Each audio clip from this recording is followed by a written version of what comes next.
உத்தாமணி கீரை பறிக்க வந்திருக்கோம். இன்றைக்கி உத்தாமணி கீரை தான் பொரியல். ஆனால் பாருங்கள், இங்கே எத்தனை மூலிகைகள் இருக்குது பாருங்கள். இந்த உத்தாமணி கீரை கொஞ்சம் சேர்த்து வச்சுருக்கோம். இலைகள்லாம் பெருசு பெருசாக வெத்தலை மாதிரி இருக்குது. வேம்பு, இது வந்து துத்திக்கீரை. துத்தியில் வந்து இங்கே 3 வகை இருக்குதுன்னு சொன்னாங்க. நான் இப்போ தான் ஒன்று ஒன்றா தேடிட்டுருக்கேன். இதுதான் நம்ம ஒரு சமையல் பண்ணியிருக்கோம். துத்தி, இது வந்து ஓனாங்குடி, இது ஆடு தான் சாப்பிடும்.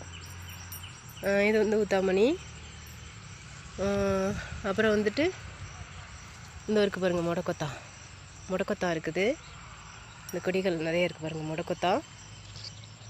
அப்புறம் வந்து பாருங்கள், கோவைக்காய் இருக்குது பாருங்கள். இந்த செடியெலாம் உள்ளே எங்கேயோ இருக்குது. அப்புறம் வந்து நுணா இருக்குது பாருங்கள், அது நுணா, அந்த தெரியுதா, அதுதான் நுணா. நிறைய இருக்குது. ஒரு இந்த இடத்துலையே இவ்வளோ இருக்குது பாருங்கள். வேப்ப மரம் வளர்ந்துட்டுருக்குது.